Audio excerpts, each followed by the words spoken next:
Perkenalkan, kami dari kelompok visualisasi data C ingin mempresentasikan tentang data presentasi dan anggota kelompoknya ada Marsha Aurelia, Zoya Atskia, Nicholas Vincent, dan Ika Yoga.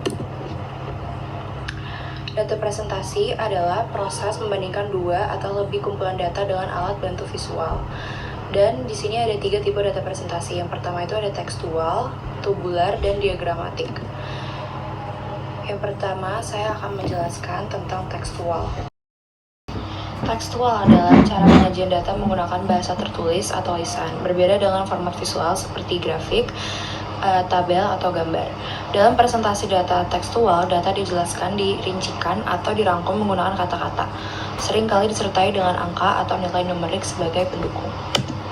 Yang pertama, di sini ada contoh yang benar dari tekstual.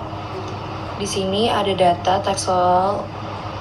Contoh ini, you are asked to present the performance of your section in the statistic test.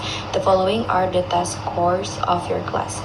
Di sini target audiensnya untuk untuk guru, dosen, atau evaluator yang ingin melihat performa siswa secara rinci, serta para peneliti atau pengajar yang membutuhkan data deskriptif untuk dianalisis lebih lanjut.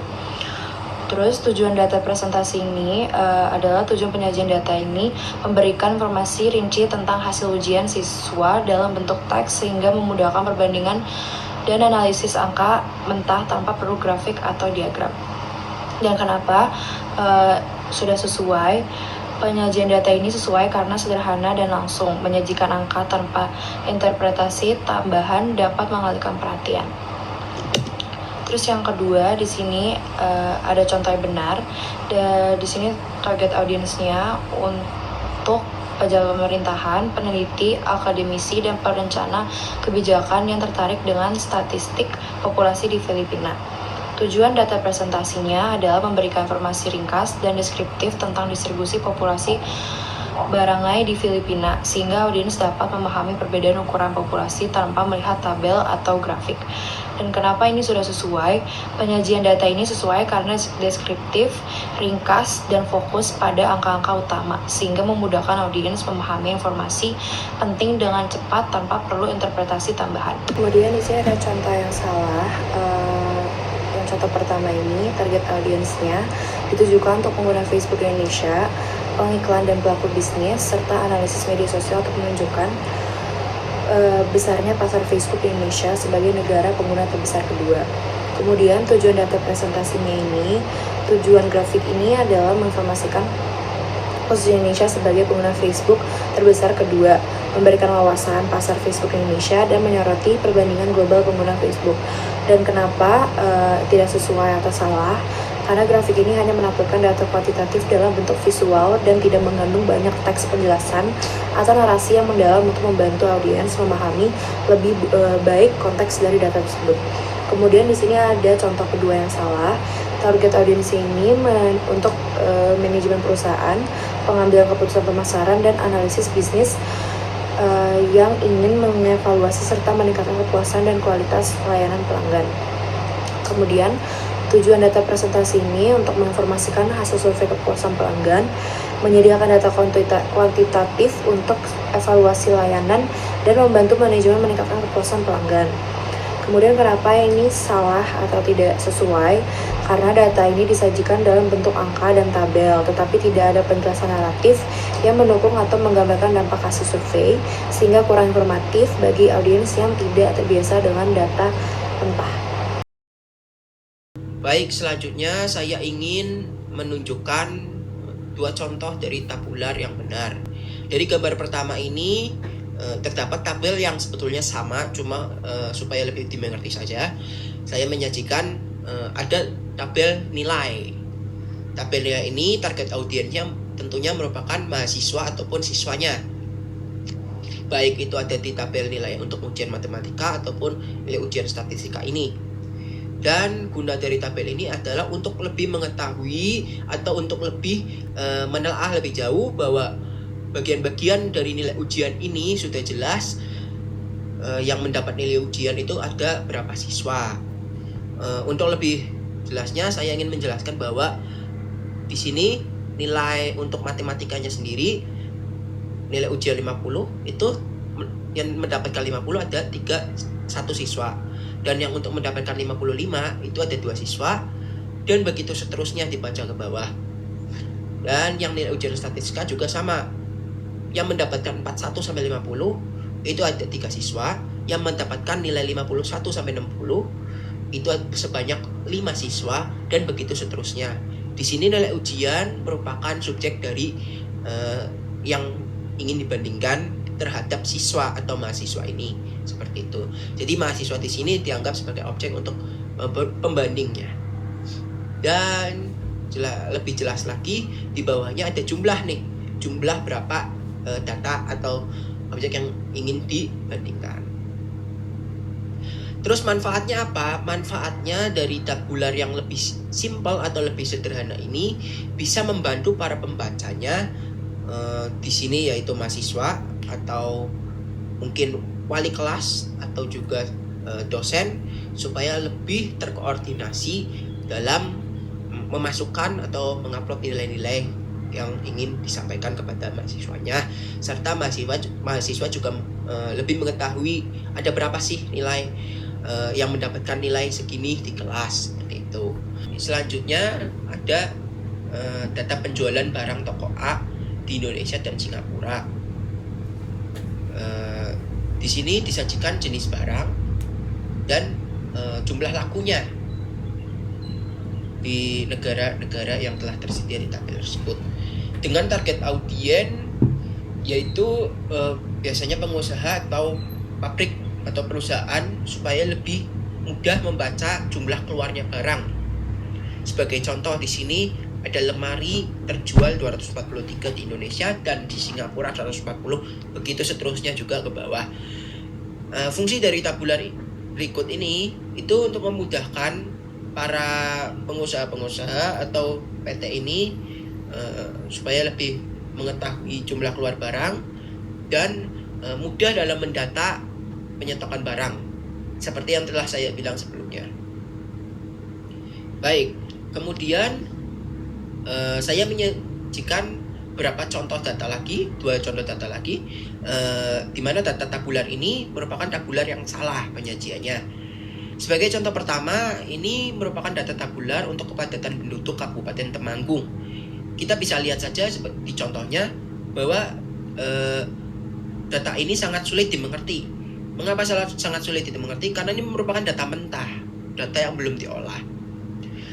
Di sini tentu kita kesulitan untuk membaca, entah ini dari Kabupaten Temanggung, terus tiba-tiba luas atau jumlah produk, lalu keterangan dan kepadatan dan lain-lain, yang membuat kita tentunya pusing sendiri, pembaca target audiensnya pusing sendiri gitu kan. Target audiensnya siapa? Tentu saja ya, contoh saja kantor kecamatan mungkin atau kantor kabupatennya sendiri, untuk mendata penduduknya dan kepadatannya berapa. Tentu harus lebih diringkas lagi, disingkatkan lagi, dipadatkan lagi supaya lebih mudah dikelola. Dan contoh yang kedua dari tabular yang tidak benar itu terdapat di data ini untuk penjualan pakaian, entah untuk komponen atau sepeda. Di sini campur aduk gitu, datanya campur aduk, dan tentu kita akan kebingungan untuk mendata, karena data di tabular berikut ini, di tabelnya itu campur-campur, serta kita nggak tahu nih pengklasifikasiannya bagaimana. Ada yang kategorinya dari komponen tiba-tiba aja langsung ganti ke pakaian, dan beberapa hal berikut setelah dari komponen bisa loncat lagi ke pakaian, lalu ke aksesoris. Belum di aksesoris ini dikategorikan lagi dari rem, helm, lampu, dan lain-lain, di mana seharusnya pengkategorian ini dilakukan secara singkat dan ringkas. Tentu target audiens dari data ini, dari tabel ini, sama seperti sebelumnya, mungkin untuk para pengusaha-pengusaha yang ingin mendata dari barang-barangnya. Mungkin saja pengusaha ini itu menjual berbagai macam barang atau produk yang mereka sediakan. Ini merupakan versi tabel yang salah dari contoh tabel yang benar yang saya sudah tunjukkan sebelumnya. Seperti itu. Tujuan dari visualisasi data diagramatik adalah untuk menyederhanakan data yang kompleks dalam bentuk visual agar mudah dipahami dan lebih informatif, sehingga audiens dapat menganalisis, memahami, dan mengambil keputusan secara lebih efektif, dan juga memfasilitasi perbandingan antar kategori, variabel, atau kelompok data untuk membantu audiens menemukan pola atau tren yang tidak terlihat dalam data numerik atau teks. Untuk target audiens dari visualisasi data diagramatik itu sangat bervariasi, tergantung pada tujuan dan konteks data yang ingin disajikan. Setiap audiens membutuhkan visualisasi yang berbeda, bergantung pada tingkat pemahaman mereka terhadap data dan keputusan yang akan mereka ambil berdasarkan informasi yang disajikan oleh data tersebut. Selanjutnya, sebagai contoh target audiens dari visualisasi data diagramatik, yang pertama adalah eksekutif dan manajemen. Kebutuhan mereka dalam visualisasi data diagramatik ini adalah untuk sebagai acuan pengambilan keputusan strategis. Lalu untuk para data analis dan ilmuwan data, mereka membutuhkan visualisasi data untuk pemahaman mendalam terhadap data dan menemukan pola atau anomalinya. Dan bagi tim marketing, kebutuhan mereka terhadap visualisasi data diagramatik adalah untuk memahami tren pasar, perilaku konsumen, atau efektivitas kampanye yang sudah mereka buat. Nah, sementara untuk publik dan konsumen, biasanya mereka membutuhkan visualisasi data untuk pemahaman sederhana tentang informasi yang relevan. Untuk di pemerintahan dan pembuat kebijakan, mereka membutuhkan data visualisasi untuk membuat kebijakan publik yang lebih informatif.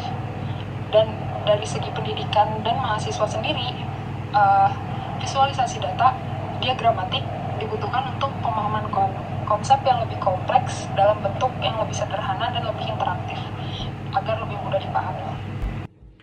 Oke, jadi di sini saya akan menjelaskan data diagramatik yang benar dan yang salah. Seperti tadi yang teman saya sudah jelaskan, data diagramatik itu tujuannya buat apa, pengertiannya itu buat apa, dan lain-lain. Di sini saya akan memberikan contoh data diagramatik yang salah dan yang benar. Di sini kita mulai dari yang benar. Di sini ada data cabang olahraga dan banyak siswa. Mengapa data diagramatik ini benar? Diagram ini menggunakan dua warna yang berbeda. Di sini ada warna biru dan warna merah. Nah, ini nih memperjelas perbedaan mereka karena di sini udah ada keterangannya, yang merah kelas 7C, yang biru kelas 7D.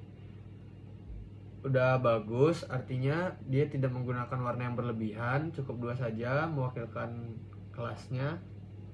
Nah, untuk membedakan data kelas ini membantu penonton membandingkan jumlah siswa di setiap cabang olahraga dengan mudah. Setiap kategori olahraga memberikan informasi yang jelas tentang jumlah siswa yang berpartisipasi. Kayak di sini bisa dilihat yang warna merah, misal bulu tangkis kelas 7C itu banyak mengikutinya sekitar 13-an orang. Dibanding kelas 7D yang cabang olahraga bulu tangkis diikuti oleh 8 orang. Cara bacanya kurang lebih seperti itu. Lalu yang kedua ada data sales bulanan. Sales bulanan ini dia makanya pie chart. Pie chart ini udah tergolong bagus karena apa? Ini jumlahnya sudah 100% dan tidak lebih. Warna yang digunakan pun sudah tidak ada warna yang kayak sama gitu. Warnanya semua kontras.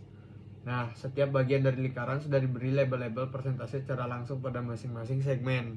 Itu bagusnya. Terus lalu diagram lingkaran ini juga memiliki pembagian proporsi yang sesuai dengan nilai maksimal persentase yaitu 100, yang saya bilang tadi 100%. Begitu. Nah, untuk masing-masing data ini ditujukan oleh misal yang cabang olahraga bisa ditujukan oleh kepala sekolah, mungkin yang berkaitan dengan sekolah. Lalu sales bulanan ini ditujukan oleh marketing, bisa manajer, gitu-gitu. Lalu di sini ada dua data yang salah. Nah, ini nih sebenarnya yang satu ini nggak tahu data apa karena nggak ada judulnya. Nah, itu juga bisa jadi poin minus kenapa data ini salah.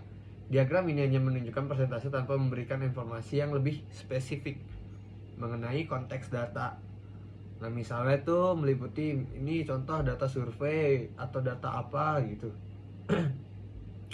Nah, lalu visualisasi yang efektif perlu memiliki judul yang jelas dan keterangan sumber data yang tadi saya bilang. Ini nggak ada judulnya, entah ini data apa. Kalau dilihat di sini 18 sampai 24 tahun 21%, entah ini 21% yang apa ini yang sekolah kah atau yang tidak sekolah, kan nggak ada judulnya gitu. Poin minusnya di sana. Lalu data yang kedua ada diagram ekstrakurikuler siswa. Mengapa salah?